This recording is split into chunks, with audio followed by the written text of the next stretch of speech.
listening to the Sportcat Show. Hello, ladies and gentlemen, boys and girls, children of all ages. I hope you're doing good today, or doing well today. We are going live. Well, I can't go live. So, I am live on YouTube. And the audio is not working properly because, well, there was an issue with Yerg's Radio, so I'm trying to go live on Yerg's Radio. Okay. Hello, everybody. Welcome. You are listening to the Sportcat Daily Gazette. I am live on YouTube. You can find us over here in the live chat under Para Our Normal Guys, or search out the Sportcat shows. That'd be the easiest way of doing it. And you can find all of your Sportcat needs there and links to where everything is. We are live on Radio X Australia. Good morning, Australia. It's 1 a.m. or 2 a.m. or 3 a.m., depending on where you are in the continent. So good morning to you. And good morning to everybody on Yerg's Radio. Hello, Denise. Welcome, welcome. Hello, Wendell. Hello, KG. I'm glad you're here. Everybody's ready for a great show. Let's go ahead and just kick this pig and get it going. What do you say? So, looks like I'm broadcasting everywhere. So, let's do this. Let's see if we can find a screen to share and start gabbing, doing what we do best, which is BSing. So, all right, here we go. So, we always start out with a little history lesson because, well, we can all be a little smarter, right? Isn't it correct? So today in history is July 16th, it's 2025, and we're going to go back all the way to 1769 and find out the first Catholic mission is founded in California. And hello, Chris, in case I missed you. Ida B. Wells, she is born. I'm not sure who Ida is. She was born in Holly Springs, Mississippi, a civil rights activist and founder of the NAACP. I did not know that. See, that's why we do a history lesson. 1945, the worst weapon in world history currently. The first atomic bomb is tested. It was also helped constructed here in East Tennessee. 1979, Saddam Hussein becomes president of Iraq. I think we had something to do with that, didn't we? Maybe, I don't know. 1999, John F. Kennedy Jr. dies. I believe he's in a plane crash. Yes, he died in a plane crash off the coast of Martha's Vineyard.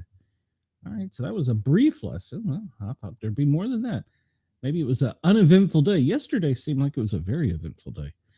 Let's see what this site says. Well, I don't know. 622 Islamic era begins. Muhammad and his followers begin migration from Mecca to Medina. The great schism between Western and Eastern churches begin when Roman Cardinal Humbert issues a bull of excommunication against Celerius, patriotic of, I can't pronounce these words. Anyhow, in 1054, he wrote a letter. 1519, public debate between Martin Luther and theologian.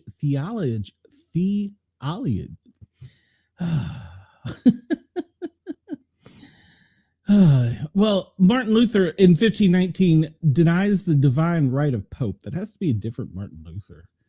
1940, Adolf Hitler orders preparations for the invasion of Britain, Operation Sea Lion.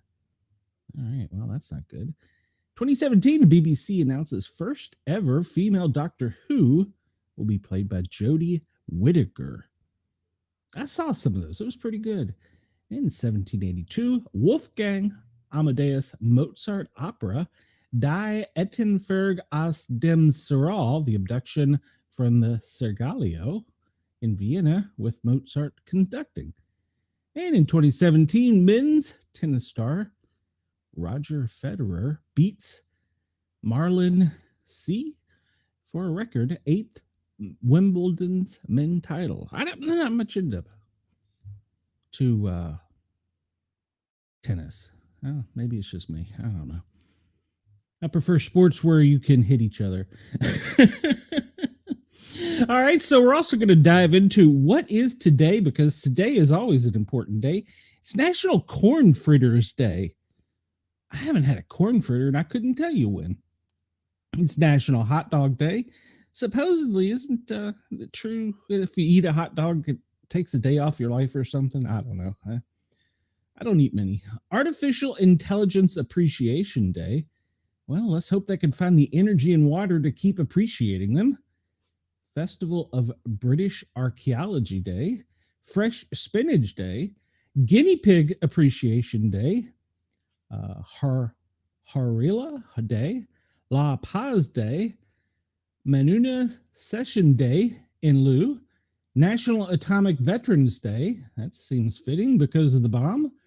National Cherry Day. It's a wonderful time. They're in season. National Dress Syndrome Day. All right, let's take a look at that one because I don't know what that is. So could be something important we need to know about to share with our listeners. And National DRESS Syndrome is held annually on July 16th, sometimes also called Drug-Induced Hypersensitivity Syndrome. Our drug hypersensitivity syndrome is the focus of the National Dress Syndrome Day. Full-form drug reaction with systemic, I'm going to leave that first word, is a type of drug allergy. It causes adverse reactions to drugs in some people. This day was founded on the premise that because of this special day, more patients, doctors, researchers, and others will be able to honor and celebrate the ones lost to this illness. There's also an advantage of educating the general public about this disease. All right, so if you're interested in finding out about the Dress syndrome, make sure to go over to a medical website and search it out. It seems like it's basically a systemic allergic reaction that sounds like it can happen after you've been taking the drug for a while. I remember running some calls on, I want to say it was lisinopril. It was a high blood pressure medicine where that was actually an issue. And it's National Personal Chef Day. Well, Mom makes me chocolate chip cookies. Does that count? National Wedding Invitation Day, Our Lady of Mount Carmel Day, Rural Transit Day, Sayun Sankranti Day, and Take Your Poet to Work Day. What do you just grab them up and drag them in with you? How do you do that? It's the Feast of Our Lady of Mount Carmel, and well, it's World Snake Day. Not a fan. I used to say that any good snake was a dead snake, but I've since kind of changed my mind on that since I've learned a little bit more about snakes, but they are not my friends. Let's check over here and see what they say about what is today. And it's National AI Day. We talked about that. Corn Fritters Day, Hot Dog Day, Personal Chef Day. Well, that seems to be pretty much what we've heard. Let's see. Birthdays. We talked about Ida B. Wells. Orville Redenbacher was born on this day in 1907, the inventor of microwave popcorn. Ginger Rogers. Bess Meyerson, first Jewish woman to be crowned Miss America in 1945. Frank Jobe, a surgeon who pioneered both elbow ligament replacement and major reconstructive shoulder surgery for baseball players, was born this day. Julian Brodsky, she's still living. She's the co-founder of Comcast. Wow. Will Ferrell. Yeah, I didn't know he was born the same year as me, 1967. And we all know him as an award-winning actor and comedian.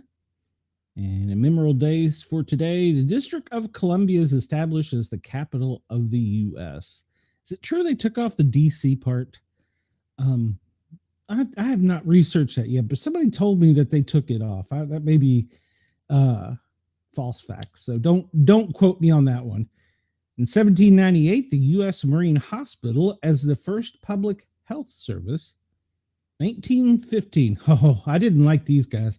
The Order of the Arrow is founded to honor Americans, American Boy Scouts, who best exemplify the Scout oath and law. Yeah, the Order of the Arrow and the Explorer program used to have a big rivalry, and I was an Explorer growing up in fire EMS. 1935, Oklahoma City installs the world's first parking meter. and there's still tickets not paid from that. We talked about the Manhattan Project, and Ringling Brothers and Barnum and Bailey Circus performed their last performance under a canvas tent in 1956. All right, well, that's interesting. So I wanted to add something a little new and funny. Maybe funny, I don't know. We'll see. We have got political cartoonists on both sides of the aisle, and sometimes they do some whack crazy things. Other times it's kind of funny. So I just thought I'd show some of them, and this one is from Michael Ramez. I think he's with the AJC, Atlanta Journal-Constitution. What is troubling you is the psychologist is asking: economic chaos, tariffs, rising costs, government overreach, global turmoil, the resurgence of disease, crushing debt. And then the elephant in the room wearing the MAGA hat and a red tie, that's a very long tie, says that the Epstein files is what's troubling him. Well, according to President Trump, if we're still talking about it, we must be fake news. So I must be fake news because the Democrats were for it before they were against it. Or no, they were against it before they were for it. Now they're for it. And a friend of mine told me, don't know, I haven't got a source to verify this, but we all know how in Congress and the Senate, they're all buddy-buddy. And, you know, if you'll let me pass this bill to get my cattle through, I'll pass your bill, blah, blah, blah.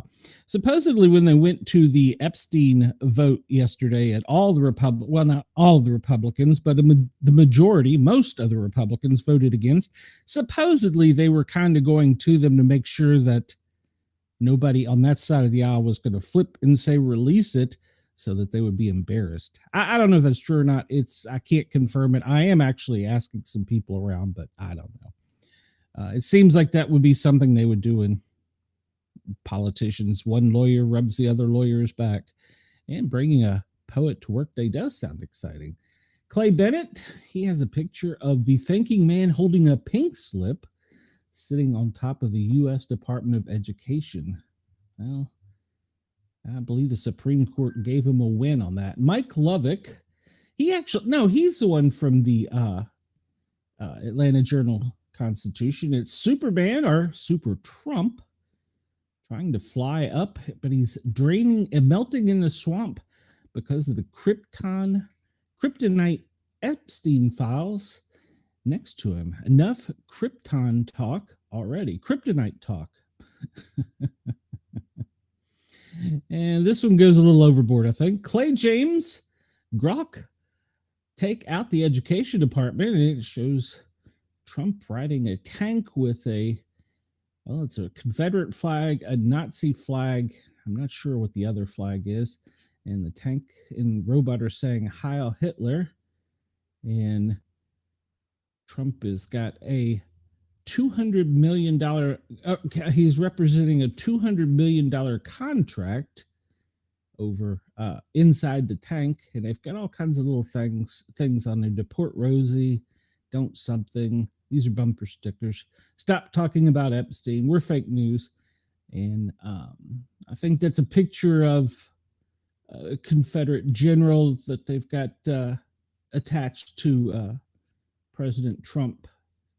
And the tank is about to push over the Department of Education, where it says, coming soon to this location, Trump Tower.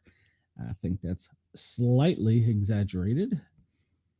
And they keep saying that it's all MAGA. It's all MAGA. It's all MAGA. I disagree. It's Americans. And it's a picture of a skeleton dressed as Uncle Sam sitting in a sun chair, probably by a pool. It says, waiting for accountability. And it's holding a newspaper that looks like it's withering up. It says 2019 Epstein dead, 200 plus victims. Yes. We need justice for the women and children. And a picture of Christine Noem. He's in the swamp.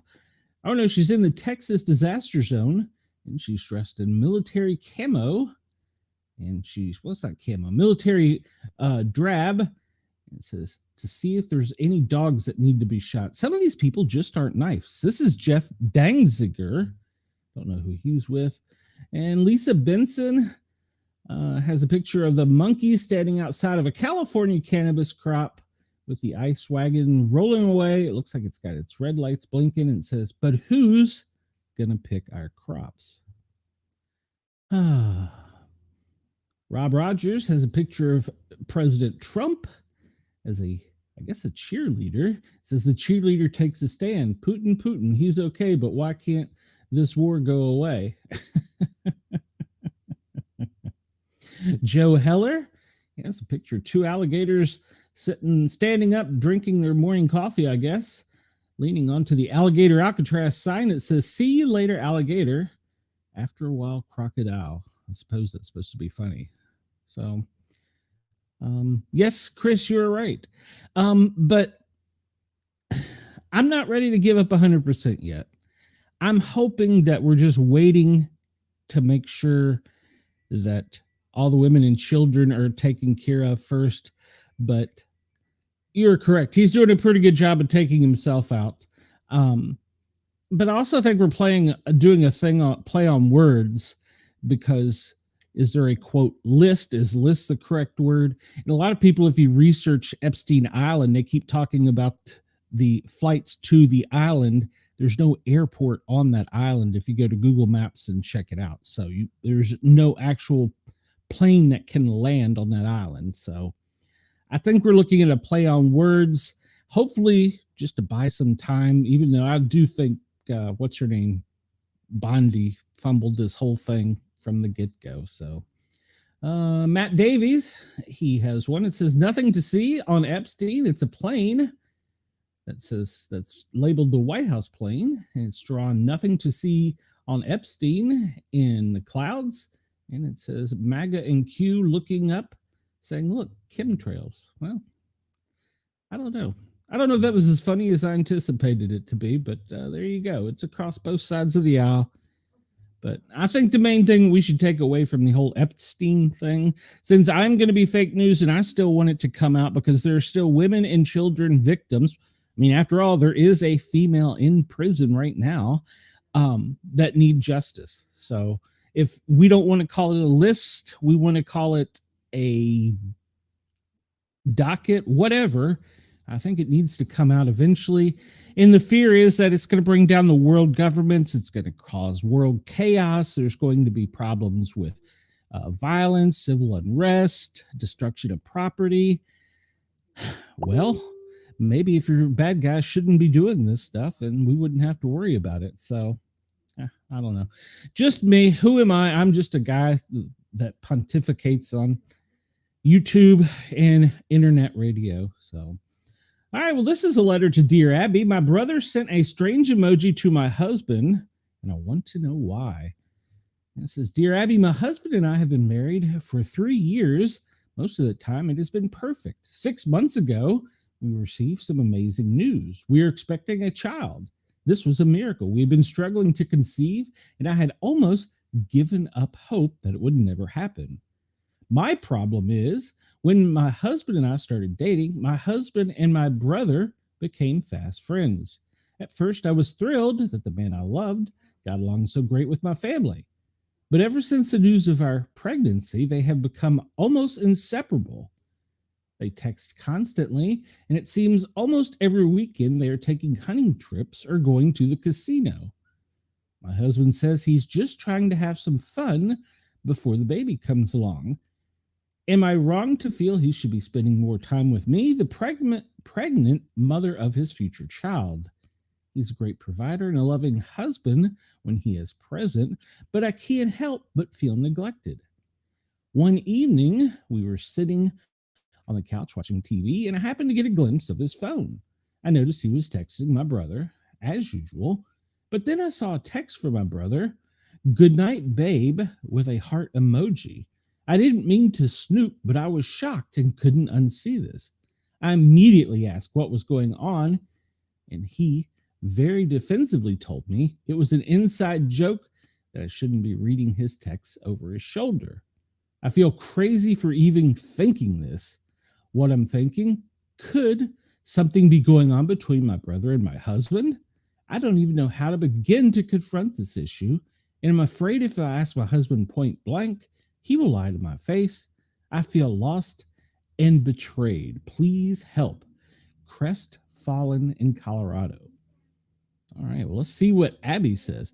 And Chris says, that's a great point, Glenn. I hadn't thought of that. Clinton did question the definition of this once. Yes, I think that they're doing a legal thing, a play on words. I don't know that there is a quote list, because how can you have a flight manifesto to an island that doesn't have a runway? So I think that's been over hypothesized. But I do think there are criminal records that would lead a trail to bad guys and gals. So Dear Abby says, Dear Crestfallen, as thrilled as you are about this pregnancy, your husband may be less so. In fact, he may regard the approaching arrival of his child as a door closing on having a life. There are straight men's, I guess, who prefer the company of men over that of women. Because you are afraid to confront your husband about what you saw, have an in-person talk with your brother and ask him why he sent a heart emoji to your husband. Well, that's good advice. I don't know that I've ever sent a heart emoji to another fella, but that's just me. Any thoughts from the chat or anyone on Jurg's Radio or Radio X in Australia? Have you ever sent a heart emoji to another man that said, I love you, babe? It does seem a bit odd, but what am I? I'm just a guy behind a mic. All right, this article comes to us from Newsweek, and as you probably noticed in the artwork for the show, Tropical Storm Dexter. It's got a possible new path, but don't worry, they probably changed it since we went live. Forecast models indicated the disturbance crossing over Florida with a potential to develop into Tropical Storm Dexter could move towards Louisiana this week. And why it matters, the Atlantic hurricane season has seen 3 named systems so far in 2025. Andrea, Barry, and Chantel brought heavy rain and flooding to North Carolina earlier this month. Well, the spaghetti models have been shared by many meteorologists on social platforms, and, well, that's just all it is. This is a spaghetti model because we don't know yet. Close that little window down there. That's annoying. And so the new models bring business straight into Louisiana. Keep in mind, the center reforms south tonight. So will the models. All right, well, there's going to be an update on this. Okay, Chuck and Krilla, blah, blah, blah, go away. I'm not going to pay you $1,000 a month. The latest that I had heard is that it will cross over north central Florida and will go into the Gulf of Mexico, merge with the high, and become a very strong tropical storm that will probably land somewhere around Baton Rouge. But we were waiting for a 1 o'clock update from the National Hurricane System. So, and then from there, it's going to continue westward. Then it's going to continue northeastern to north central. So they really don't know. The spaghetti model is really all over the place at the moment. And it's funny, I've read a thing that said that they're going to start, or they have started this season, using AI to predict its spaghetti model to see if it's any more accurate, if it's more accurate than a human. All right, so this article comes to us from The Hill. This was the other headline that I had. The UFC chief says White House event planned for the South Lawn. Everybody wants to be on his card. So this must be Dana White speaking. Ultimate Fighting Championship, Dana White. Let's try that again. UFC chief Dana White said over the weekend that multiple fighters are in line to be on the list for a face-off expected next year on the White House South Lawn. Everybody wants to be on this card. I mean, you don't even have to know who's blowing up my phone. He said on Sunday during a post-fight press conference at the Bridgestone Arena in Nashville. You can just see it all over the internet.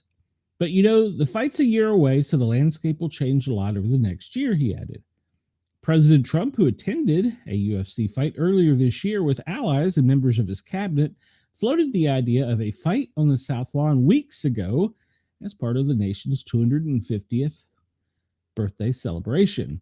It comes as the Trump administration grows corporate presence on White House grounds. Not sure that I'm a fan of this.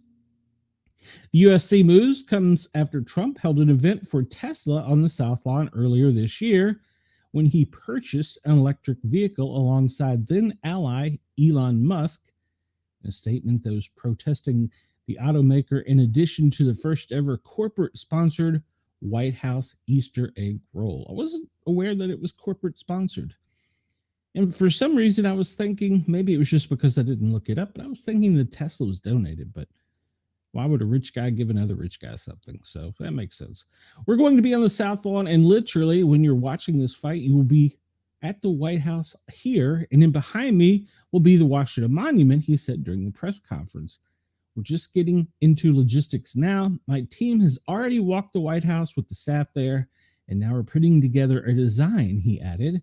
And then we all fly to D.C., sit down with President Trump to see what he wants to do. White confirmed the fight will be a pay-per-view, but didn't outline any matchups ahead on the South Lawn.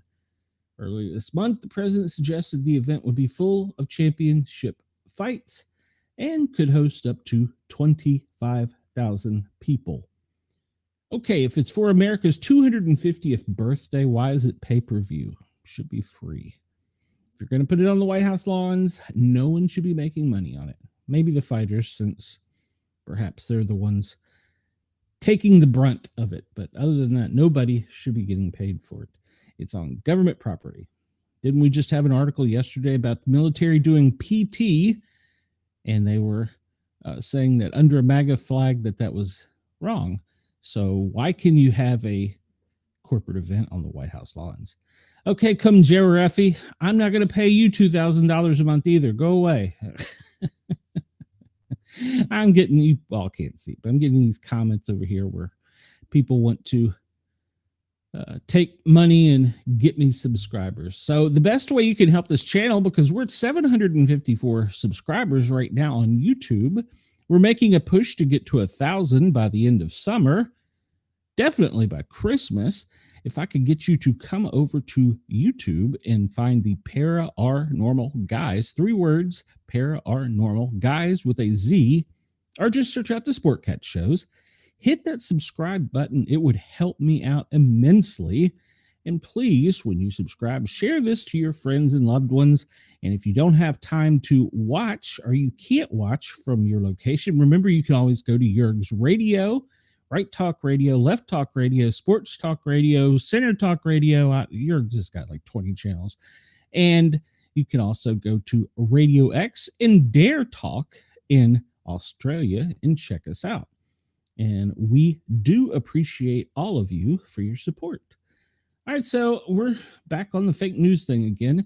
Mike Johnson signals a break with Trump on Epstein. House Speaker Mike Johnson, we know he's Republican. This is not the whole article. Says that he is joining a chorus of Trump-friendly voices urging the administration to release files. See, he says files there related to the notorious sex offender. So it seems as though the Speaker of the House is taking a bit of a turn on this. Probably is a good idea. And the Epstein lawyer, Bondi Trump. Epstein lawyer, Bondi Trump is not withholding a client list. See, I think we're doing a play on words. David Schoen. This comes to us from The Hill, by the way. They're pretty much down the center. David Schoen, a former attorney for Jeffrey Epstein, said Tuesday that President Trump and Attorney General Pam Bondi were not withholding, and they put this in quotes, a client list of the disgraced financier. Schoen had helped his former client to a 2008 plea deal on state prostitution charges, argued that the public's push for the release of names is based on fallacies. See, I believe that's correct there. I don't believe for a second there's a quote quiet clients list out there. That wasn't Jeffrey Epstein, he said during an appearance on News Nation's Como show.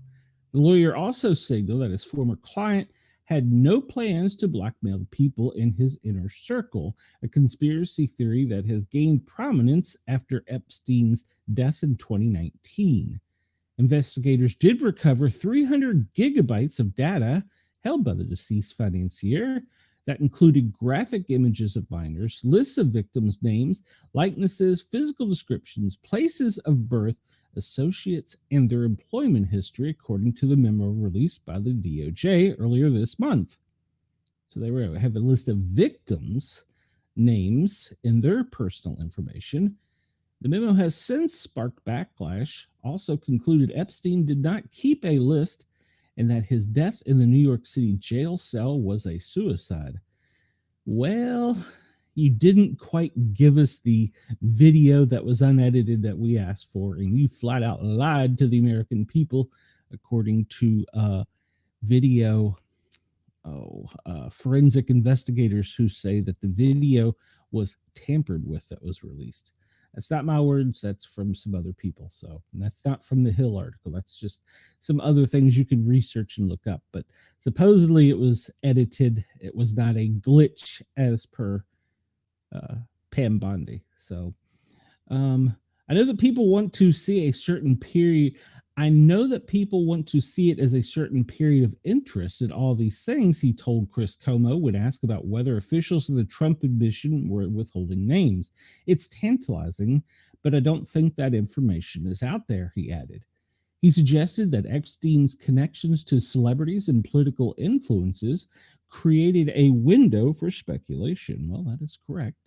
You put the names out there. The fact that he knew Bill Richardson, Bill Clinton, Prince Andrew does not mean they did anything nefarious or illegal conduct with him. But people start drawing rumors and making claims. And that's why we need to go to the victims and get their stories and find out what they're saying. Chris says he's surprised that Cheyenne lets me broadcast on Sports Talk Radio.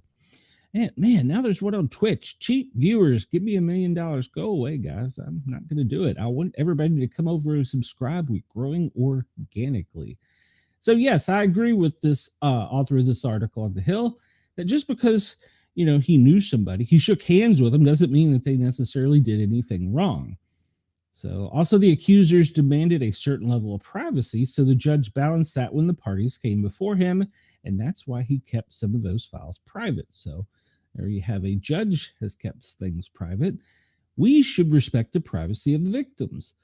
So there are several of them from accusers that accused Jeffrey, that accused various people of having improper sex. That has been redacted. The names of the people accused have been blacked out. Now, of course, because I was a lawyer and I did all the investigation, I know who all these people are. Dershowitz told Como. Some of them were previously in office. Some of them are dead, but there is, and they're going back to quotes, clients list, he added, and the redactions could be undone if you go to court. Chaos around the files has riled up the GOP, that's spelled wrong, riled up the GOP in recent days. Trump and Bondi have doubled down on the memo's finding, with the president pushing those in his base move on from the topic. He says, I don't understand it. Why would they be so interested? Well, President Trump, if you hadn't campaigned on it and we hadn't decided that we would like to see you serve 4 years in office, maybe it wouldn't be an issue. He's been dead for a long time. He was never a big factor in terms of life, he told reporters, President Trump. Tuesday, I don't understand what the interest is and what the fascination is. Oh, come on.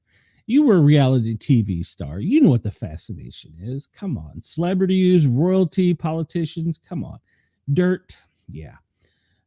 Incredible information has been given out. Some information has been given out. But then again, we don't have all the information on the attempt on his life as well. So there's that. That was over a year ago, and we still don't know some things. So, all right, this comes to us from, who's this one from? This is from Zero Hedge, Tyler Durden. And he says that he's talking about a video, rent a protester, CEO rejects $20 million contract to stage anti-Trump protest. All right. Well, free speech in the U.S. is never intended to serve as a perpetual vehicle for permanent protests. However, the past decade, it has morphed into a billion-dollar industry fueled by dark money, funded by far left-aligned NGOs, many backed by opaque funding sources, including leftist billionaires and entities based in countries classified as foreign adversaries.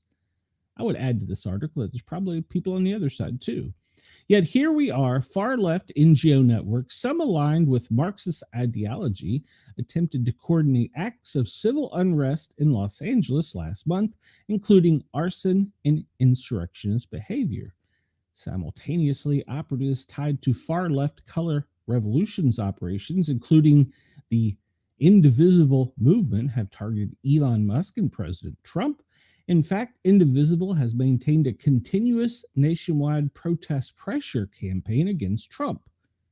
Just yesterday, foot soldiers from the Invisible Foot Soldier Campaign, whatever they are, were spotted outside Carnegie's Mellon facility in Pittsburgh, where the president attended an Energy and Invitation Summit. Most of these protests are highly organized, and emerging evidence suggests that they are largely artificial. In other words, NGOs, non-governmental organizations, are hiring, quote, rent a protester to amplify their message and create the illusion of popular support, when in reality, that mass support does not exist.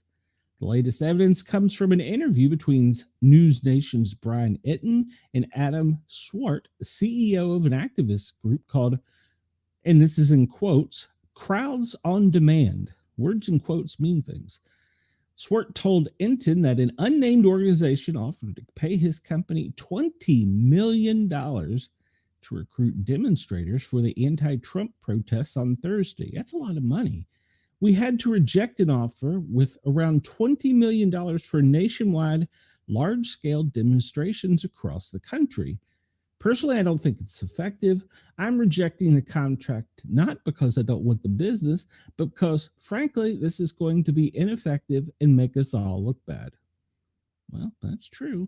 Thursday's upcoming color revolution operation titled Good Trouble Lives On is a front group supported by dozens of leftist nonprofits, some of which have participated in previous protests. Though Kings is one, for example. The new development is that of CEOs of a protest for hire company publicly admitted that they were offered $20 million to recruit fake protesters to amplify an artificial narrative. And if you want to go over to Zero Hedge and find this article entitled Watch Rent a Protester CEO Rejects $20 million contract, you can, and it also has a list of NGOs and affiliations of people that have paid him, apparently. So, interesting. And apparently there is tomorrow scheduled Good Trouble Lives On mobilization. And they focus on civil rights, not issues like Tesla or Doge. Okay. All right. Well, there's that. If you want to go find out about that, jump over to Zero Hedge, check out the article. But I think many people are coming to realize that a lot of this stuff is staged, and then just people that have bad ideas decide to come in and take advantage of other people. All right, so Senator Marsha Blackburn, a Republican from Tennessee, this article comes to us from the Daily Wire. She targets lawless states, no free passes after anti-rice riots. A new bill from Senator Marsha Blackburn would require states to pay back the federal government if U.S. military resources were used in response to civil disturbances triggered by the state's refusal to cooperate with lawful federal immigration enforcement. The bill, which was first shared with the Daily Wire, was filed Wednesday, that's today, in response to the violent rioting across parts of California last month over ICE raids. The unrest prompted President Donald Trump to send in thousands of National Guard troops and hundreds of Marines into Los Angeles to protect federal property and personnel. Let's not forget, he sent Marines also into Florida. We still don't really know why. As lawless states like California obstruct the federal government work to enforce immigration law, American taxpayers and other states have been forced to foot the bill for the military forces required to quell the chaos and protect law-abiding citizens, Blackburn told the Daily Wire. If a state refuses to do its job and forces the federal government to respond to unrest, they should pay for it. Blackburn added that the bill called for a State Accountability for Federal Deployment Cost Act, which would send a message that refusing to comply with federal immigration law will not be tolerated. A companion bill was introduced in the House by Republican Jody Arrington of Texas, she's the chair of the House Budget Committee. So we got to put out a law that says for enforcing the law, you got to do something else. Why don't we just enforce the laws that are on the books? But I guess they all need jobs. Sanctuary policies that obstruct federal law enforcement jeopardize communities and drain valuable resources. In fact, their very existence is a violation of the law, Arrington told the Daily Wire. It's entirely unacceptable for states to refuse to enforce immigration laws, to expect taxpayers in states like Texas, Tennessee here, to foot the bill when the consequences of their lawlessness results in federal action. I'm proud to team up with Senator Blackburn to ensure that states that break the law pay the price. Well, hell, California is broke, so how are they going to pay for this? The bill says that state authorities not cooperating with federal immigration enforcement operations can cause civil unrest, security breakdowns, and law enforcement emergencies that require federal military response. If this situation were to occur, the bill says that states would be required to reimburse the federal government for travel, meals, lodging, and other expenses incurred by troops who were mobilized. I'd like to take a look at this bill, and I bet there's probably some fluff in there from politicians. That would have to come after the Attorney General and the Secretary of Homeland determined that the state's actions contributed to the unrest. Yeah, I sense this going to the Supreme Court. If a state did not make a payment with 180 days of receiving reimbursement requests from the DoD, the president would authorize to rescind discretionary grants to the state. Recent deployment of 4,000 National Guard troops and 700 Marines to Los Angeles is estimated to have cost the DoD at least $130 million. Over a month after the National Guard was first sent in, the Pentagon Tuesday confirmed that 2,000 National Guard troops are being withdrawn. Yeah, we're going to talk about that. But how are you going to state that's broke to pay for it? And they didn't want to enforce it to start with, so you think they're going to obey this law? It seems like a waste of our time and taxpayer money to have you up there doing this. All right, so this article comes to us from, who's this one from? This is from The Independent. The chair's falling apart. Trump's strange bruised hand makes a reappearance before his visit to Pittsburgh. If you remember, we talked about he was in Pittsburgh yesterday.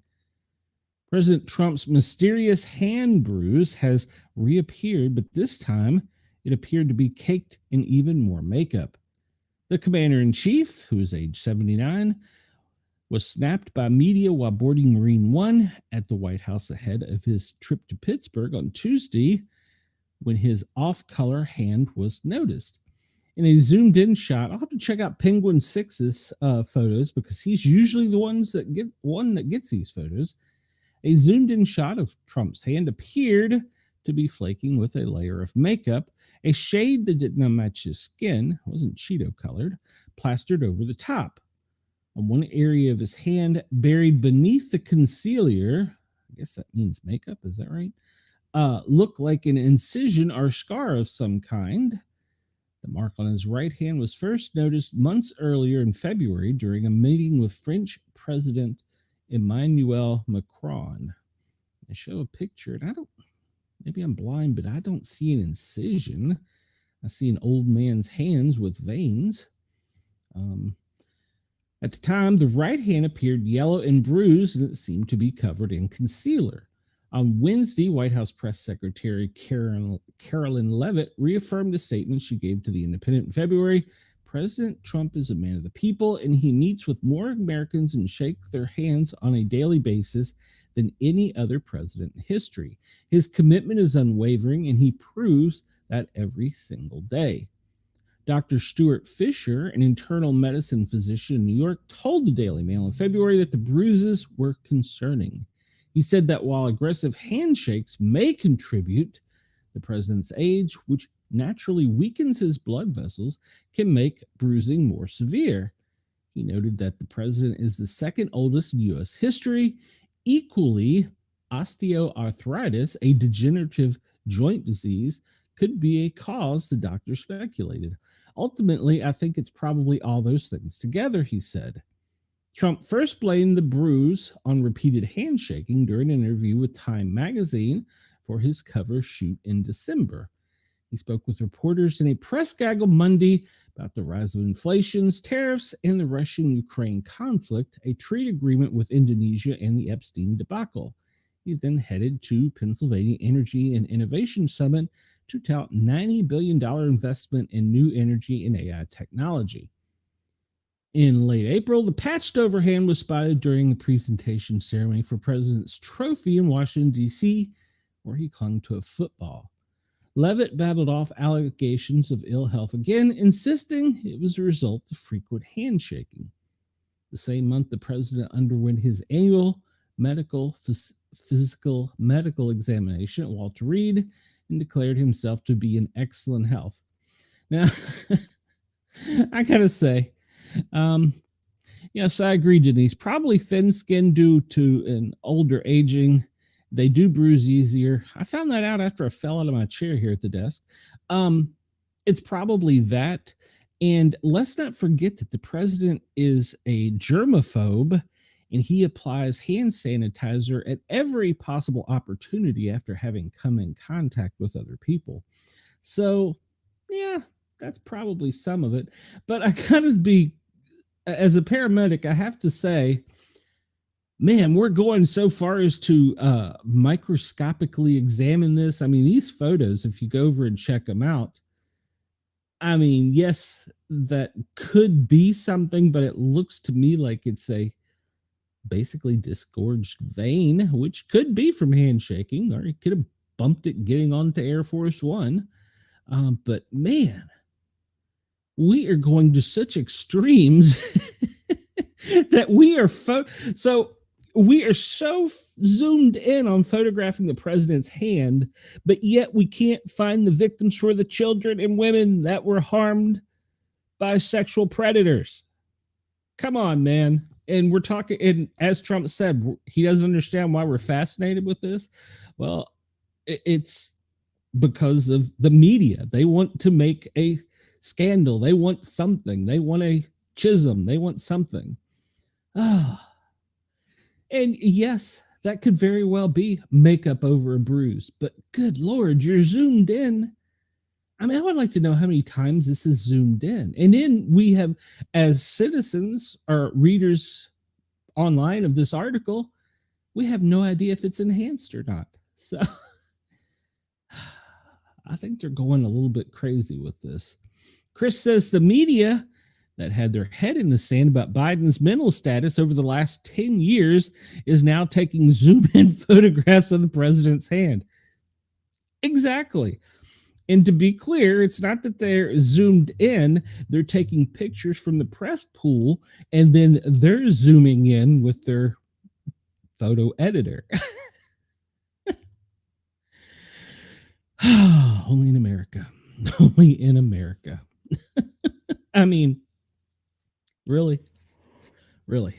All right. So this comes to us again from the Daily Wire. Reprehensible assaults on ICE agents skyrocketed up to 830% over the last year. Now, if you remember yesterday, we reported it was 700 according to the ICE boss, but now they're saying it's up to 830% over the last year. Assaults on immigration, customs enforcement officials are up a mind-boggling 830% between January 21st and January 14th of 2025 over the same dates of 1 year earlier. Okay, back up. If you're going to do this percentage number, we're comparing it to a year or several years of inaction where there would have been fewer injuries if you were doing nothing, than opposed to 6 months where we're going like a race car. Seems like it could be a bit skewered, but I do agree that they shouldn't be assaulting law enforcement. The Department of Homeland Security shared the staggering information in a press release Tuesday, along with an official statement from DHS Secretary Tricia McGowan. Brave ICE officers and law enforcement are risking their lives every day to keep our community safe from the worst of the worst criminals. They are succeeding in removing terrorists, murderers, pedophiles, and they're also removing the guys from Home Depot and the Mexican restaurants, but that's another story. And some of the most depraved from American communities, even as crazed rhetoric from gutter politicians are inspiring a massive increase in assaults against them. It is reprehensible that our officers are facing this threat while simply doing their job and enforcing the law, she wrote. From a public safety member's point of view, every morning when we come in and sit down at the kitchen table or have our morning meeting, one of the things we always say is we want to go home the following morning. We always had a little thing about that. Some stations did prayers, others just did meetings, but it's the same for law enforcement. Beginning their shift, they have the same thing. And we have to remember, they're doing a job, whether you like it or not, it's their job. Now, you could argue maybe they could go get another job, blah, blah, blah, but plain and simply, they're law enforcement officers doing a job upholding the law. So yeah, they are coming out with an 830% increase. I do think that number is a bit skewed because, like I said, if you're comparing numbers of a football team that didn't play at all the season before to a team that's going to the Super Bowl the next season, well, their stats are going to be up about 1,000%. So could be wrong, but the numbers could be skewed. However, there have been armed assaults on buildings. There have been armed assaults on officers. So I'm not saying these things haven't happened. I'm just saying that number, although it is high, I would argue that it's up considerably. I don't know about almost 1,000%, but it depends on how they did the math formula. And we have, Minority Leader Hakeem Jeffries encouraging people to push back in the streets and has called for them to be unmasked despite threats against them and their families. Yes, people forget that you go to work, you do a job, you come home, but you have a family too that you leave at home while you're at work. And some of these crazed people, doesn't matter what side of the aisle they're on, will find your family and do violent things or stupid things. Been a victim of it. I understand it. So yeah, they're going on in here about the officers and how many people that have been charged, and then they're talking about other politicians who have made references, whether veiled or not, to attack or harm officers or stand in their way, whatever wording you want. But crazed people, words matter. Crazed people only need a match to light the fuse. So if you want to read that whole article, you can hop over to the Daily Wire and find it under the headline, Reprehensible Assaults on ICE Agents Skyrocket up to 830% over last year. And as we were talking about, Trump has released half of the National Guard that was on LA Guard duty. And this comes to us from the Californian, and it's probably a bit skewed towards Californian politics, but I'm pretty sure it's probably not President Trump releasing them. It's probably a chain of command. Los Angeles Mayor Karen Bass called the release a retreat, citing the impact of protests in the city and the city's lawsuits against the Trump administration. So, well, there you go. There you go. All right, we talked a little bit about this yesterday. This comes to us from Zero Hedge, but we talked about a Air Force pilot a superior Air Force pilot that suffered from a tick disease, and this doesn't get reported often, so I'd like to highlight a little bit. Lyme disease is most prevalent in the Northeast. They have a map down here, and they show pretty much New England area, West Virginia, North Carolina, but pretty much that whole northeastern range there.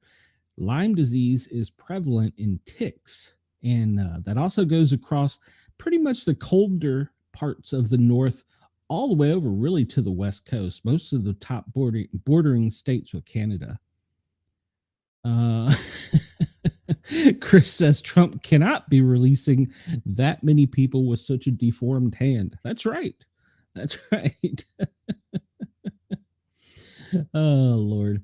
This year is a bad year for ticks. Yes, we've read about that. New research has found that ticks are becoming more widespread due to changes in climate, land use, and human-animal interactions. Well, we like our furry friends. The biggest risk areas are in warm temperature regions of the northern hemisphere, such as China, the United States, parts of Europe. In some areas, most at risk of future tick expansions are France, Spain, Ukraine, Germany, Italy, Poland, Romania, and the UK. One of the species of ticks increasing in number in the U.S. is the Lone Star tick. Had to be a southerner, the Texas tick, which has been found to cause allergic reactions to red meat, also known as alpha-gal syndrome, AGS. The CDC states that around 110,000 cases of AGS have been documented since 2010, but that actual figures could be closer to almost $500,000. According to 2023 data, among healthcare providers, awareness around the tick-borne disease is still lacking, with 42% of respondents having not heard of AGS, another 35% having reported that they were too confident about their ability to diagnose and manage patients with the syndrome. A better-known disease caused by ticks is Lyme disease in the U.S. that is caused mostly by black-legged ticks. That's racist, which are commonly found in the forested areas in the Northeast, North Central, Mid-Atlantic, and smaller areas in the Pacific Coast states. While a vaccine against Lyme disease is currently being worked on, it is still unavailable. Oh, couldn't we turn it out in 3 days? Untreated Lyme disease can cause an array of symptoms, including extreme fatigue, a rash, fever, arthritis, and it usually takes more than 24 hours before the infection is passed from a tick that is attached to a human, and so removing the tick quickly can prevent the transmission of the disease. According to the data from the CDC, a record high of 62,551 cases of Lyme disease were reported in 2022. Nationwide, this equated to an incident rate of 18.77 per 100,000 people. Lyme disease is believed to be becoming more prevalent, with data published by the EPA showing an increase in cases since 2022. However, it's difficult to measure the true extent of the increase due to a change in the data classification. Did we just talk about this? How you do the math?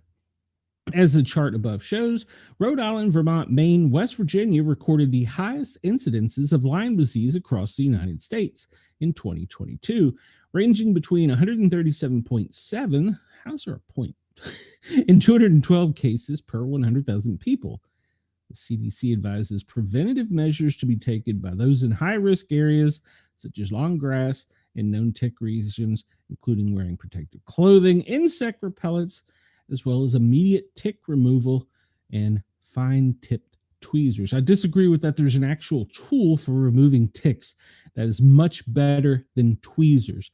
And you should go to Amazon and find it if you are in the woods frequently, or even if you have furry friends that sometimes have them, because removing them improperly can cause other problems. So in some cases, a single dose of doxycycline might be needed to be administered. What's good? But yeah, I would recommend, and I've been meaning to get a set myself for me and Mrs. Sportcat and for the little sport kittens. But yeah, if you remove the tick improperly, you can actually inadvertently force whatever cooties it has in you or in it back into you. So be diligent, and you have a proper tool for a metric socket, and you have a proper tool for a screwdriver. Make sure that you have a proper tool for removing ticks if you're in an area or you have a need, but it's much easier. Some people say you can put alcohol and stuff like that on them too and back them out.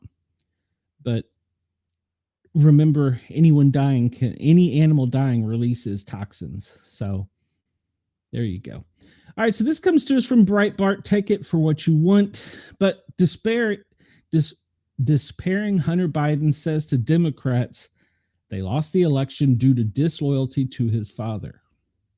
Disloyalty? That's an interesting word. Democrat disloyalty to President Joe Biden sowed the seeds for the party's spectacular loss to President Donald Trump in the last election, according to no lesser authority than Hunter Biden. The Hill report claimed comes in an interview when the ex-president's sons gave to former DNC chair Jamie Harrison in a new podcast At Our Table. He reportedly despaired, "You know what? We are going to fight amongst ourselves for the next 3 years until there's a nominee. And then when the nominee, we better as hell get behind that nominee. And I'll tell you why we lost the election. We lost the election because we did not remain loyal to the leader of the party. That's my position. We had the advantage of incumbency. We had the advantage of an incredibly successful administration." Excuse me, got something stuck in my throat. "And the Democrat Party literally melted down. They had a lot of help by the American citizens."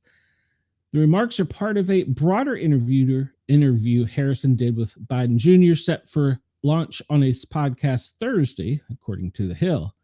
His dire 2024 election post-mortem on Democratic failures came within days of former President Barack Obama accusing the party of being, quote, weak and ineffectual in the face of Trump's triumphs. He addressed fellow Democrats and told them to, quote, stop whining and start fighting, using a private fundraiser in New Jersey as a backdrop to his exhortation to toughen up, as Breitbart News reported. I think it's going to require a little bit less navel gazing and a little less whining and being in fetal positions, and it's going to require Democrats to just toughen up. Wow, that's a former president who said that. Obama said at the event on Friday, according to excerpts from his remark exclusively obtained and released by CNN. Whining and being in the fetal position. You know, you don't tell me you're a Democrat, but you're kind of disappointed right now, so you're not doing anything. No, now is exactly the time you get in there and do something, he reportedly said, expressing his disdain for the collective embrace of Democratic victimhood. This is the president saying this. Oh, don't say that you care deeply about free speech and then you're quiet. No, you stand up for free speech when it's hard, when somebody says something you don't like, but you still say, you know what? The person has the right to speak. What's needed now is courage. You know, by today's standards, Obama could almost be a Republican. Chris says he took the crack pipe out of his mouth long enough to spin the revisionist history. Well, history goes to the winner. So, all right, we're at the top of the hour here. Well, a little bit past the top of the hour. I've pontificated. So we'll get on from news and what we normally do, but wow. Yeah, it was a president that gave that speech. This comes to us from a Charlotte NPR channel, WFAE 90.7. And the headline is, it's a little weird. Trump's social media vetting rules stir international students' worries. Some international graduates from Queen's University of Charlotte recently received a message alerting them to new requirements around providing the government access to their, quote, social media profile. The message comes after expanded guidelines by the Trump administration that are aimed at vetting international students. Queen's University contacted some of its alumni who were in the U.S. under OPT, a program that lets them temporarily work in the country after graduation. Federal guidelines now require them to set their social media profile to public. One international alum who asked WFEE not to be named said due to concerns about their visa status, that rule could have a chilling effect. It's just a little weird to think that your kind of social media presence can affect your ability to have access in America, they said. I feel like it will make people feel a bit more cautious about what they post, if they're posting anything, and if you don't know what they're actually looking for. Some international alumni received the email last week at his announcement from the U.S. Department of State, and officials are conducting a, quote, comprehensive and thorough vetting process, including online and social media presence of all international students and exchange visitor applications. Well, that is no different than me having a job in public safety, and we could not post about certain topics, so it's no different than that. It's no different than people getting fired for saying stupid things on social media. So we talked about the German backpacker yesterday, Carolina Wilga. She's left the hospital after 6 days and 5 nights recovering from her outback ordeal. If you recall, the 26-year-old made headlines when she survived 12 days in the remote wheat belt of Australia. Nine News understands she's now staying with friends after being discharged from Fiona Stanley Hospital this afternoon. It is believed she's booked on a flight to go back to Germany in the coming days. Wilga was brought to the hospital Friday following her outback rescue, suffering dehydration, exhaustion, sunburn, and mosquito bites. Ooh. She revealed she lost 12 kilograms in as many days wandering alone through the bush. 12 kilograms. So that's what, 28 pounds? Wow. The backpacker disappeared nearly 3 weeks ago when she crashed her van in Caroon Hill Reserve in the remote wheat belt. The van is still understood to be bogged there, and Wilga will need to arrange for local authorities to remove it. So if you got a tow truck in Australia, go get it. All right, so let's jump into what we normally do here. Besides for pontificate, we do a daily report every day of things going on. We specifically use the FEMA daily operations briefing, which is presented to the president, minus the secret squirrel stuff. And today's daily brief comes to the president Wednesday, 16 July at 8:30 a.m. And things they are still monitoring: flash flooding in Texas and New Mexico. And they believe that's going to be wrapping up. Excessive rainfall, flash flooding, Central Plains to Great Lakes, Ohio Valley, and Mid-Atlantic. Severe thunderstorms in the Central Plains and Great Lakes. We're still concerned about fire weather in the Central Great Basin and the Central Rockies. And of course, now we're talking about tropical activity. There are no new declaration activities since yesterday. And I discussed here how that this is the final report on flash flooding in Texas and New Mexico. And man, if you have seen some of these pictures of not even our responders, I mean, volunteers, the Cajun Navy, the Red Cross, some of the pictures of the people going and looking, and we're in a body recovery mode at this time. It's incredible. I mean, some of these pictures are just incredible. Because a lot of people don't realize it can flood, overwhelm a vehicle, and push it off to the side. Well, all that water is pushing dirt, mud, silt, debris, and over a period of time, it's going to just keep getting covered up and destroyed. I saw the fire chief's vehicle that the fire chief was believed to be in, but was not found in, had silt covering every part of it full to the top, and it was buried under muck and mire. He was not found with it, by the way. So, but yeah, crazy. So there's a tropical cyclone in the Central and East Pacific overview. Nothing but the Atlantic. Well, we got a little disturbance off of the coast of Florida down in the Gulf of America. So they say it's a 40% chance of developing to a hurricane, but most likely be a severe tropical storm. It appears that it's probably going to hit Louisiana. And from there, where it goes, nobody knows. But expect severe flooding in lower Louisiana, lower Alabama, lower Mississippi, parts of the Florida Panhandle over to as far in the east as Tallahassee. Could anticipate some extensive flooding. And as this turns and goes north, northeast, north central, it's going to cause flooding to go forth interior United States. But it looks as though, as based upon as of data this morning, that it was going to strike somewhere just west of New Orleans. But basically, pretty much all of Louisiana can anticipate moderate flash flooding and heavy rains. We look at the national forecast and we see that severe thunderstorms are possible throughout pretty much the central United States.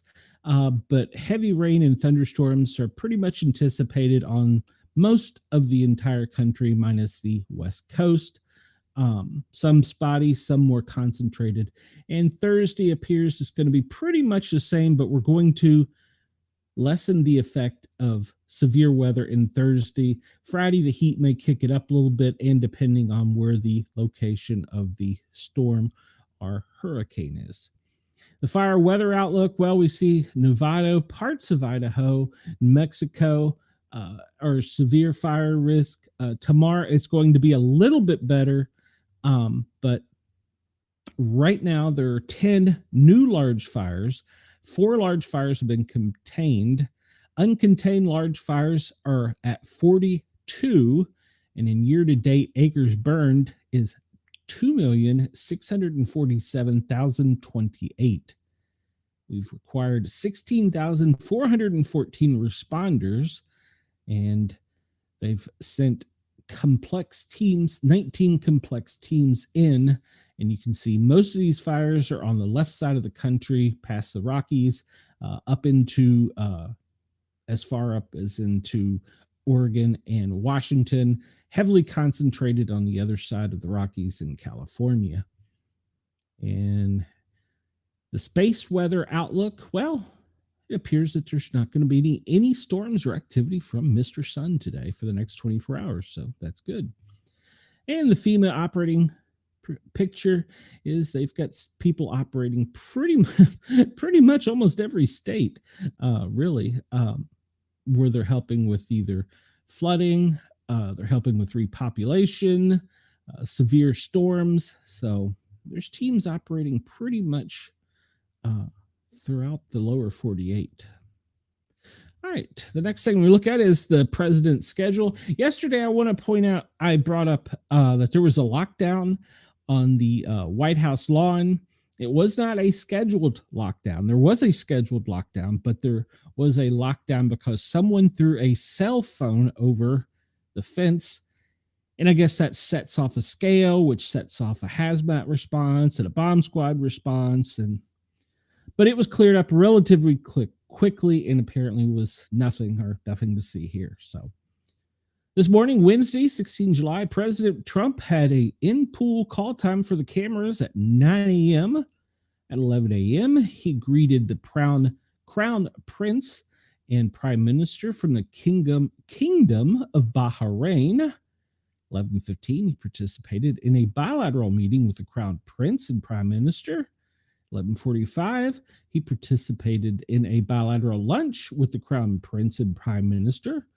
And then at 3 o'clock, 45 minutes for now, he's going to participate in a bill signing ceremony, which is only going to have pre-credentialed media present. I don't know if my friend will be accessed or not. And then at 7 o'clock, he's going to participate in a dinner with the prime minister of the state of Qatar. So, let's see.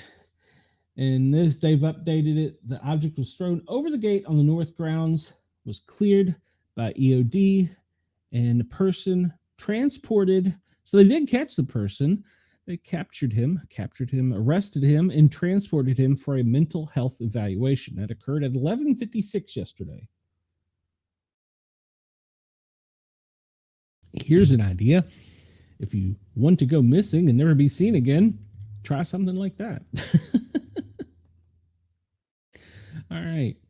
We're going to zoom in and just look at the National Weather Service briefing again, because this is sometimes a little more updated. Chris says at 5 p.m. he's going to have a hand photo shoot. I'm going to message my buddy and ask him, do you zoom in and take pictures of that? I really don't think he does. He's apolitical, so I don't know. His job is to take pictures. That's what he does. He doesn't care. So this is pretty much the same as we discussed. The severe weather, Kansas, parts of Colorado, and when we look up there, Wisconsin, Michigan, Pennsylvania, Ohio, Virginia, Maryland, DC, some severe possibilities. I don't believe, we'll look at another map here in a minute, but I don't believe there is a chance for a tornado, or much of a chance for a tornado, but we'll look at maps here in a moment. And then, of course, we see down in the Gulf of America, pretty much from the Louisiana coastline all the way over to the Florida Panhandle. Like I said, as far east as Tallahassee, could experience some heavy rains, flash flooding, maybe some severe thunderstorms. So if you're in that area of the country, duck. It's headed your way. All right, this is from NOAA, and also it's from Torcon. And this shows in the first image, I want to see what the tornado outlook is. And the Torcon gives it a slightly higher risk for Wisconsin than the National Weather Service.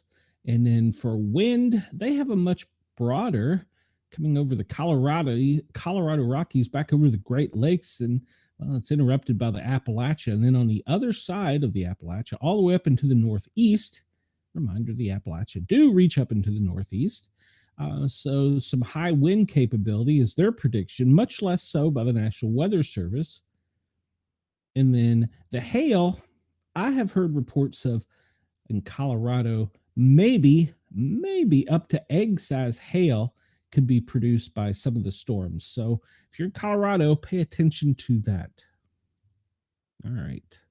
Maybe I should just get some of my friends' pictures and zoom in, and what the heck am I looking at? Zoom in and see what they look like. Oh, okay. This is a worldwide radar. I was wondering, what the heck am I looking at? This is the worldwide radar. I can't talk. I am a little more calmer today. Yesterday was a stressful day being back on the air. So we see it's going to be a chilly, wintry day in Australia. On the southern coast, you could expect some scattered showers, maybe some coming inland, a little bit on the southeastern shore, but it doesn't look like it's going to be anything more than a chilly, wintry day down in Australia. In the United States, I think we've discussed the possibility of the actual tropical depression forming, and in the severe weather. We'll take a better look at the radar for the U.S. here on another map. But we can see that the heat has already kicked up a lot of storms. So, okay, minimize. Yeah, we'll look at that. Let's see here. Speaking of heat, so highs in the 70s and 80s on the West Coast. Why is this not drawing colors? Over on the East Coast, it's going to be pretty much in the 80s. Get down south, you're looking at the 90s. Down in Florida is getting a break, even though you can't tell it from the rain. They have a lot of rain, but come on. But they have cooler weather. Redraw. There we go. All right. So looks like over on the West Coast, you're going to see highs in the 80s. currently it's, I think, let's see, what is it currently in Las Vegas? 97. That looks to be the hot spot. Houston, 93. New Orleans, 88.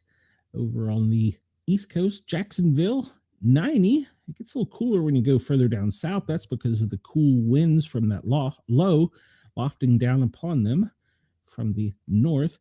Atlanta, you're 88. Here in Knoxville, we're around 85. You get all the way up into Vermont, and you're in the 80s, high 80s. You're in the high 80s all the way across the Great Lakes to Milwaukee. It doesn't cool down to Minneapolis, 67. Bismarck, you're 59. Billings, 55. Rapid City, 55. Denver, 78. So it's kind of warm on the east and south central areas. And let's go down and see down under what the temperatures currently are down there. And let's remember, folks, I am using Fahrenheit, unless I can figure out how to change it on the fly. Maybe I can. Let's try that, because I would like to report for my Australian friends as much accuracy as I can. And English, English, yeah, English is my language. I would like to put it in Celsius. There we go. There we go. All right, so let's go down to Australia. And we see in Cairns, it's 18. We're looking at Celsius. 17 in, good Lord, my glasses need to be fixed, Townsville. And most of Queensland, it appears that you're right around 9 Celsius, 11 on the coast in Brisbane. New South Wales, 8 degrees in Sydney, -2 in Canberra. Melbourne, 10. It's Celsius, not degrees, my bad. Alice Springs, you're looking at 8 over the Northern Territories. Looks as though you're anywhere from the single digits to maybe a high on the coast of 22. Broome, 20. Port Hedland, 18, 17 Celsius. Perth is 7 Celsius down there. So it's cold, chilly day in Australia. So it's going to pretty much be just a wintry, blissful day in Australia. All right. Current weather map for the lower 48. It will draw, I hope. I was having a problem earlier with apps locking up. I don't know what the heck the deal was. No, I don't want that. I want to see the map. I don't want to guess. Here we go. All right, current weather map. This comes to us from our friends at Jima, but I like this one. I actually have another one I should start showing that's a little bit more for the south, but it's still pretty accurate. Blue dots represents earthquakes, and as we can see, we have some watches and warnings out on the west coast, out along the, I don't know, that's the Olympia, Seattle area for what appears to be red flag warnings. Let's make sure that, yes, red flag warnings. That's for fires. And that extends down Portland, Salem, all the way down through the Rogue Valley into Northern California, Crescent City. So that's on the West Coast. We see in the middle of the country, here you have an air quality alert just to the southwest of Denver. We see some spotty showers up in Bismarck, down into Pierre, and get over here closer to Wisconsin. We see that the storms are much more significant. There is a tornado watch for some of these storms. So it looks like the closer you are to the Great Lakes, the higher your chances of, there's actually some tornado warnings. So it has squeezed out some tornadoes, according to the National Weather Service in Wisconsin and Illinois. So if you're in Wisconsin, Illinois, be weather aware. Remember, I always preach, have a weather radio with you. So heat advisory for a large portion of New England, flood watch up into the central Atlantic states, specifically Pennsylvania, Maryland, West Virginia extending down through DC almost to the coast of the Carolinas. And then here in the deep south, well, it's all heat advisory. Much of Alabama, Louisiana, Arkansas, and pretty much all of Mississippi are concerned about heat. And Chris says the South should have a map. They indeed have cities. The Columbus, Ohio map, people are disrespectful as hell. You know, I haven't brought that map up. I need to. Chris. We see that low is still over here. It hasn't quite crossed over. They were expecting it to go more over central Florida, but now it appears, and that might help us because it'll be more broken up. And if it goes across the panhandle, we can see there's already some rip current statements in effect. But when it meets up with the high, that may actually help us. So let's hope. We'll keep an eye on that. I think I've got the National Weather Service loaded in here so it can give us some more information. All right, so we go over to the alerts. And as we were talking about, tornado warning in Wisconsin, special weather statement in Utah, Maryland, there we go, test message. A marine warning over on the Great Lakes. Kentucky has a special weather statement. I'm sure that's due to the rain coming. Severe thunderstorm warnings for Illinois, Wisconsin, tornado warnings. And pretty much Illinois has got all kinds of severe thunderstorm statements or warnings. They've had several tornadic activities reported in Wisconsin. Special weather statements in Utah, Wisconsin, Michigan. Heat advisories in Maryland, Virginia. Oregon's got air quality alerts. And Kentucky, once again, more special weather statements. I'm sure that has to do with the storms. Heat advisories in New York, Connecticut, New Jersey.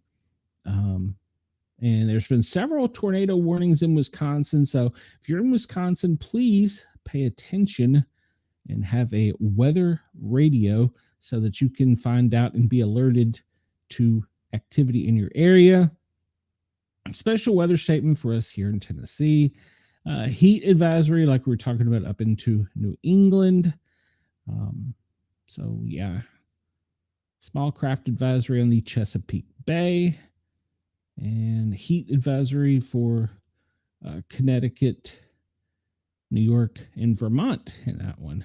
And Wisconsin, I'm sure what LM is. Wisconsin, tornado alerts, tornado watches. I'm sure it's, okay, that's the Great Lakes. Down on the Great Lakes, so several tornado warnings to be aware of. Severe thunderstorm warning just popped up for Illinois, DeKalb, and Lee and Ogle. We've got 1 hour left on that. And the tornado warnings, it appears you have anywhere from 10 to 45 minutes left, depending on where you are located in Wisconsin. So please be weather aware. Let's look at the lightning map and see where the lightning is right now. And yeah, we see it's popping in Illinois and Wisconsin. Small cell over kind of in, well, it's just a small cell kind of over the Indian reservations in Utah. Just a really small cell, but it seems kind of compact. Have that cell in Wisconsin and Illinois. On the other side of the Michigan, Detroit, pretty strong form cell. It looks like New York, all along the Great Lake there. You have some storms that have formed. Ohio, up in northeast Ohio, West Virginia, North Ohio, or Northwest Virginia, Southwest Pennsylvania, pretty strong cell. Zooming in on Kentucky, it looks to be just east of Bowling Green, Nashville, and headed my way over in Knoxville. Let's see. Over on the coastline, the Outer Banks, it appears from the Virginia Beach down pretty much to Charleston. Some intense storms, and they get a little spottier as you go further south. So it looks like that's going to be popping up in the heat. We look down here and see Tallahassee is getting hit the hardest. The high is still out to sea in the Gulf, just off of Panama. I wouldn't be out in the water swimming right now. Anybody working on a oil rig seeks shelter off the coast of Louisiana. It's a pretty strong cell down there. Key West, you have some cells just to the north of you. So be weather aware. Alligator Alley, well, you've got a pretty strong cell there in your area. So if you're an alligator, take cover. Yeah, it looks like Miami's just recovering from a storm that's moving to the west. So let's look and see where the power outages are being reported. That'll be our next map. Should be our next map. And we'll see. We'll update this because, well, so far it's showing California is still the state reporting the most power outages. It looks as though they are having 15,453. No, I'm sorry. Customers out, 11,018. That's customers tracked, 15,453,799. I anticipate that up here in Wisconsin, it currently says there's only 387, and down in Illinois, there's only 968. Detroit, 7,614. I anticipate those people will be getting some higher numbers in those states. And then we get down here into Louisiana.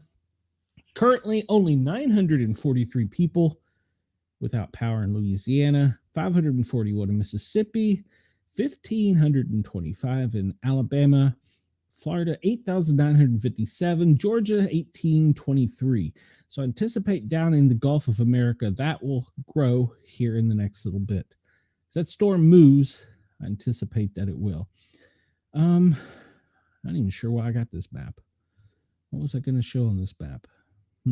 I don't know.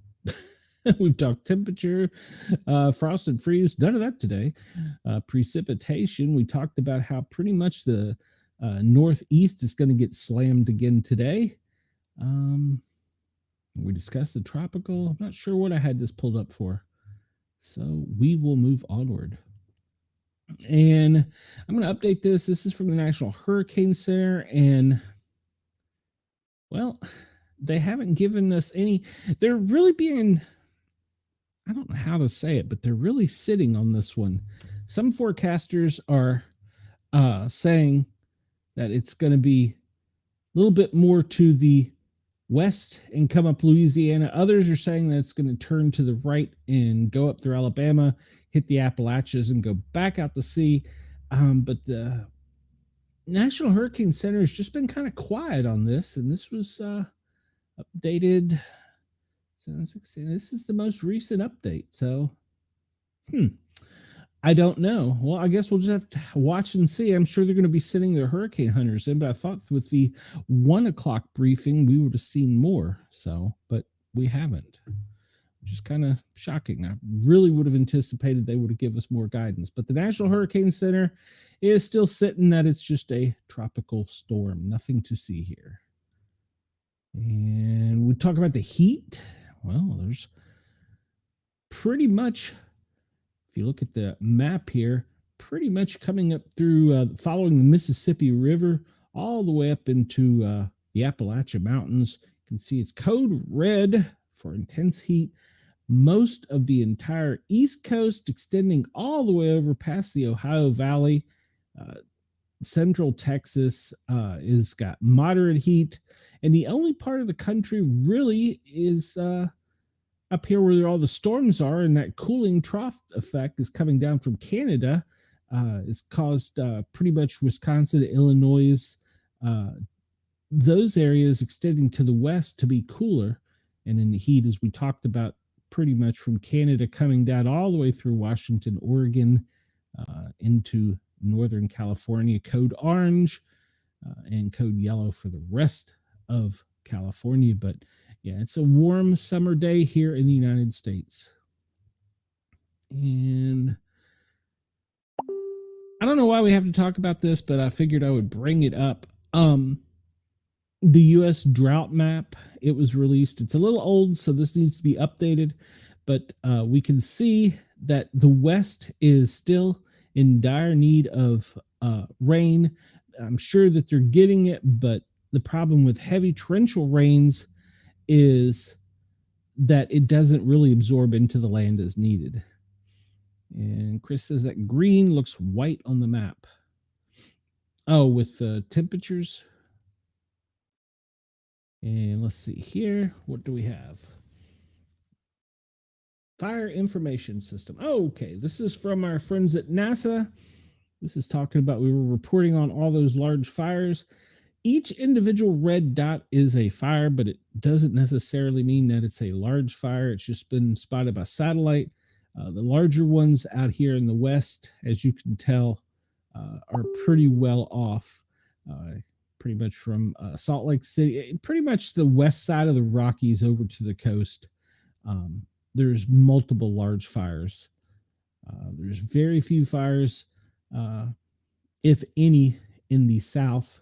I won't say any, but of substantial size in the South or the Northeast. And if we zoom out and look at Canada up there, oh, our poor Canadian friends, they are really getting hammered again by fires. And if we look out into Alaska, we don't talk about this much, but Alaska is having a large problem with fire season this year. And another thing I want to discuss, and I haven't brought it up yet, maybe it'll be the topic for tomorrow's show, is we're seeing a buildup of military here on the Yukon. And we're also seeing a buildup of military on the opposite side of the Bering Sea and our friends in Russia. So we'll discuss that. There's a military operation up here, but I don't know if that's quite what we're looking at. All right, wildfire and smoke map. You can see large portion, a large swath of the country from the coast extending all the way to the northeast, going out over the Great Lakes, is covered in smoke, and it's extended down from Calgary, Regina, into the Dakotas, Minnesota, and then a large portion of New England is having a smoky day. And I said there was many fires, but there are apparently a few in the South. Well, it says 0 acres. This can't be much of a fire then if it's 0 acres. I'll leave that alone. I thought it was going to be something, but guess not. All right, we'll look at the air quality before we get to one of our favorite maps. This is our air quality map. This is of the lower 48. I really should do Alaska because we know they're having problems up there because of the smoke. Well, we'll see it probably on the other map. Looks like Texas, Oklahoma City, pretty much that area of the country. It's code yellow day. There's some code oranges over in Colorado, Salt Lake City, over on the West Coast. Of course, up in Canada, we talked about. From Milwaukee all the way over to Boston, up to the northeast, it's pretty much code yellow, meaning moderate. But let's look at this map. This gives us a little of a guide. Let's minimize that. Let's take these away. And let's make this full scale. And we see it's really red up here where all these fires in Canada are. But we see how the winds are pushing all that smoke down into the central United States. Over in Alaska, we were talking about that. Looks like a lot of that's being pushed to the northeast by winds. So it's not really bringing it down into the lower 48 or Canada. And then we see coming out of Africa, all the dust that is being pulled and pushed up on the Atlantic coast, on the eastern seaboard. Some of it has made it through the little bit of gap there over Cuba, Haiti, and pushing up in the Gulf of America. So there's some there.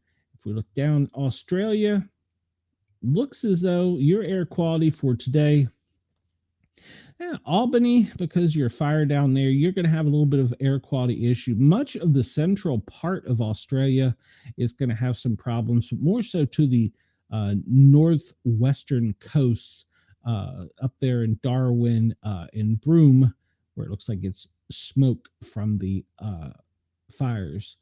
And there's a little low spinning that was offshore yesterday. It's kind of keeping over some of the East Coast moderate smoke conditions and poor air quality, but you get down into the lower side on the East Coast, and you look like you're going to have a kind of crappy code yellow, code orange day down there. So if you're in Australia, first off, thank you for listening. But remember, there could be some moderate or unhealthy air if you're over on the East Coast. So be prepared for that as you're waking up this morning. All right, we got about 15 minutes, so let's try and boogie through this. This is our favorite map here at the Daily Gazette, brain cramp. This is the wind map. This is AI made. It shows what the winds are doing around the globe currently. And it's on a big, beautiful, round blue globe. And we can see all of the tracks of the winds. And it looks like if you go down over Florida, where that tropical front is located, looks like the winds are kind of pushing straight up through Florida, and that may keep it separated a little bit, pushing it to the northwest, which may help the Gulf Coast. So let's keep our fingers crossed for that. We see coming out of the Sierra, the winds pick up off of the deserts, then over the Atlantic Ocean. They really pick up and extend up into the Gulf of America slightly, but that dust is being pushed all along the Atlantic seaboard, East Atlantic seaboard, almost all the way up past Chesapeake, really. So yeah, keep your eyes on that. We zoom down under and we'll look at the current winds. And we see that is kind of it's more of a breezy day on the West Coast than it is anywhere else in the country. Some slight breezes on the East Coast. In the central part of the continent, there's a slight breeze, but not too bad. But it looks like over on the West Coast, it's going to be where the most wind is for the day. So if you're there, it's going to be a crisp, wintry, windy, breezy day in Australia. All right, let's go to our next map and see what we got here. We got to hustle because we've only got about 15 minutes left. Wish to continue desktop. What are you doing? What are you doing? All right, well, this is the current earthquake activity, and I had it brought up in list form, but apparently it's changed it. I wanted to go back to list form. Can I go back? Desktop. I just want to know what's going on. World map. There we go. All right. Well, we'll just look at it in map form. No, I want to go out. And we see, well, there was a small earthquake off the coast of Carolina, 2.3, South Carolina. And then there was one, how old is that? In Tennessee, 2.0. That should be down along the Memphis side of the state. And over in Kansas, it appears that they've had a 2.4. And Oklahoma, a 2.2. Get into northwest Texas, western Texas, two small ones at 2.0. And it looks like a 2.0 in Southern California. Let's see, up here in Oregon, Washington, Mount Rainier. It looks as though they had a 2.0. And, well, zoom out. And we'll go down to our friends down under, and we see that near the coast of South Australia overnight, they had a 2.0. And then off of the coast of South Australia, they had a 3.4. No tsunami issues were issued. So that's actually not a bad map. And just like we went, this is the USGS. This is their version of that, except for it's not being drawn very well. Nothing is working today. There we go. The most recent earthquake was 3.1 in a continent I can't pronounce. Where is that? Puerto Rico. Yeah, I can pronounce that. 3.1 in Puerto Rico.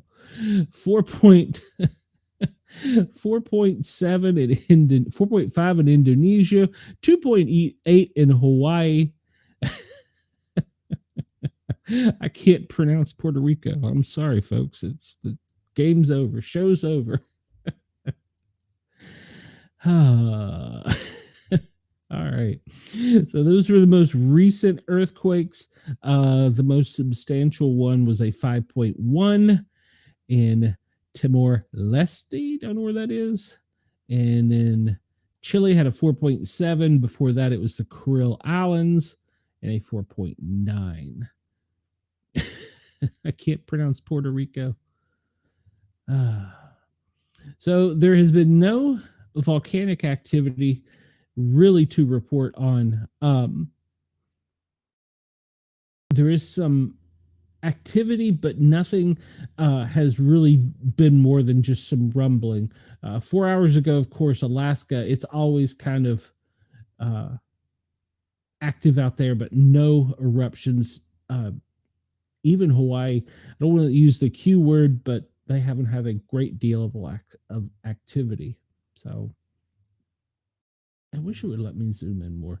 All right, so let's jump on. We've talked about that.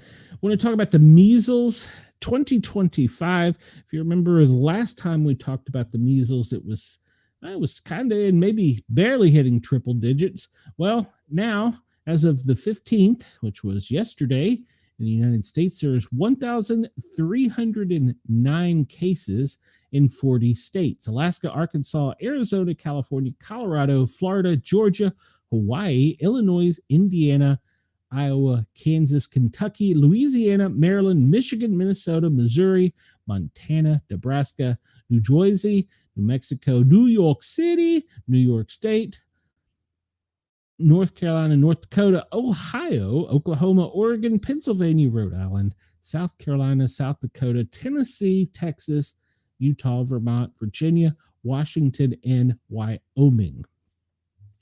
So New York City gets its own, but District of Columbia doesn't.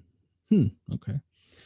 29 outbreaks have been reported in 2025, and 88% of the confirmed cases, 1,151 of the 1,309, are associated, for comparison, with 16 outbreaks that were in 2024.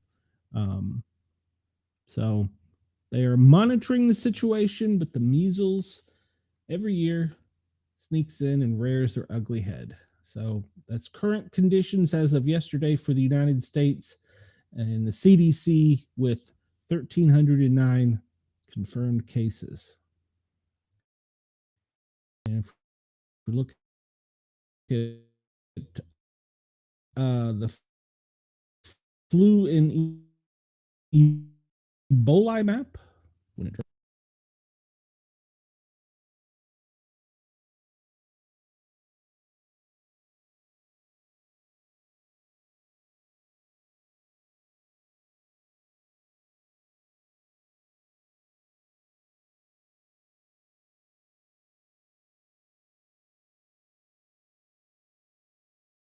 I'm just going to, for the sake of time, let's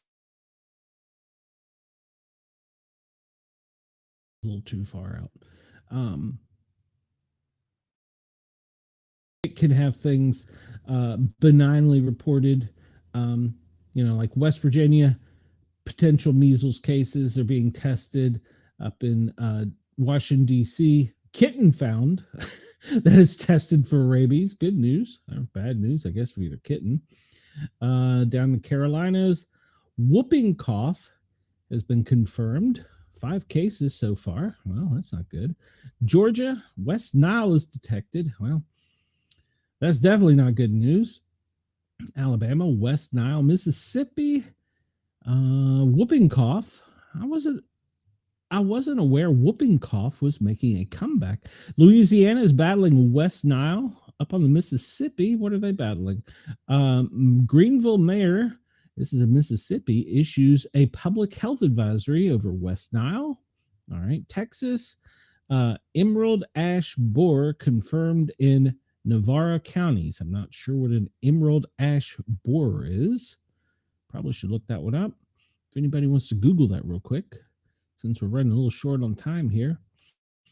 Let's just kind of skip ahead to where I know some of my peeps are. Up in Indiana, mosquito pools are testing for West Nile. Up in Indiana, West Nile appears to be making a case, pretty strong case. Measles are being discovered in Iowa. Up in New York, tick-borne illnesses are in the rise. We discussed that earlier. New York, vaccinate pets after cats are testing positive for rabies in the area. Okay, that's good to know. Let's hop over here real quick and see if we can get any updated information, because we didn't look at this yesterday, from the New England Fire Association. And let's see here. This 6:46, 6 a.m. Eastern Daylight, they had a fire in a two-story dwelling in Columbus, Ohio. One firefighter was transported.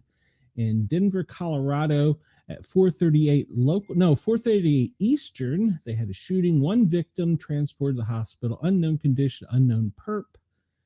5:09 in New York City, they had an all-hands fire.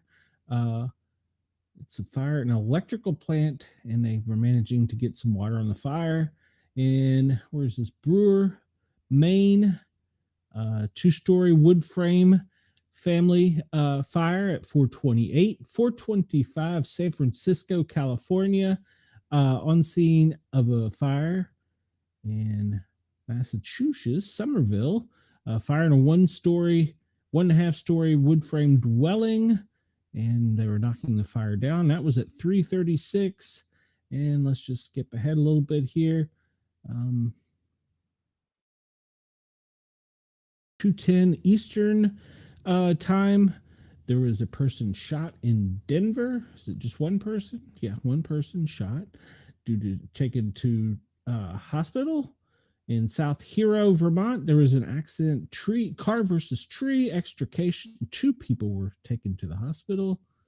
And let's see, what's the most recent stuff we got here? Concord, New Hampshire, second alarm fire off a large 2-story multifamily dwelling, 1 victim removed. Fire Department of New York had an all-hands fire in Manhattan. In Newport Berry, Maine, a fire in an unknown structure. Just kind of scanning here. In the Bronx, they had a fire in a multiple family dwelling, calling for an all-hands. In California, a single family dwelling in Alsa Virgo, probably pronouncing that wrong. All right, so that gives us an idea of a little bit of what's going on in the country. This is the disaster alert map. I always run this down to the end. I should bring this more to the front, but as you can see, if you go to the disaster alert map and zoom in, pretty much tells us about things we've already discussed, but sometimes you can get a little bit more in-depth information. So check that map out if you have time, disaster alerts. And then real quick, we will look at this map because we're about to run out of time and see what's going on. Whoa, maybe not that close in. And we'll start down in Keys. And 81-year-old man dead following a snorkeling incident over in Miami. They're investigating a hit and run. Looks like somebody was incarcerated. 3 kids arrested after flare guns fired off of Florida bridge have set a yacht on fire. Well, that was pretty silly. In Macon, Georgia, looks like a teen wanted for shooting a woman and setting her house on fire and holding kids hostage. That wasn't very nice of him. And shooting underway, investigation in, doesn't really say, Greenville, Spartanburg, South Carolina. And no charges will be filed in fatal shooting at the York County Dollar General, according to the sheriff. And that is in York County. Are we in North Carolina? Yes, North Carolina. We hop up to Andy's region, and good Lord, there's all kinds of gun violence. On Montgomery County PD investigating a shooting in 4000 block 4th Street. What's going on here? Pentagon says it is ending deployment. We talked about that. And State Department agreement is reached with EU to provide weapons to Ukraine. Yay. Good news for us. I don't really see what that is. Capitol Hill, House Republicans vote against the release of the Epstein file. Yeah, we knew about that. Up in Silver Springs, DC police are looking group for 20 juveniles stabbing multiple victims. Well, we've talked about that in the past. Always be on your guard. USALiveMap.com if you want to see criminal activity near you that's reported. Even things as like a water line breaks caused a mudslide in Salt Lake City. You can find things like that. We don't have time to discuss this today. This is the balloons that are out over the United States, whether they be weather balloons or recreational data balloons, who knows? All the planes up. Let's see if we can filter some of this out and look at just military traffic. Just military traffic. There we go. And it looks like it's quite busy. I'm not going to zoom in on it because I don't want to give any information away. There's another YouTuber that has talked about that. But where you see a lot of high activity, of course, down here is probably training in the Gulf of America, probably training over here on the east coast of Florida. But a lot of this up here in the mid-Atlantic up to the Boston region. I'm not going to zoom in. You can find this if you want on your own time. But a lot of that is related to ice as well as some of this over here. And if you really zoom out and get a bigger picture of some of these aircraft, you'll see that it's surveillance.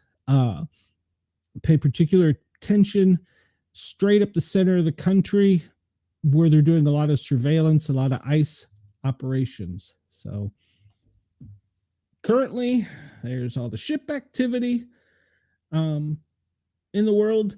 The only area of real concern right now, of course, falls over in the Middle East, and it's this area right here where everything is jammed up because of mines out in the ocean. You see a lot of these red, which is oil tankers. They're just kind of parked waiting for it to be cleared or them to be escorted through. So that's probably going to cause us some high gas prices.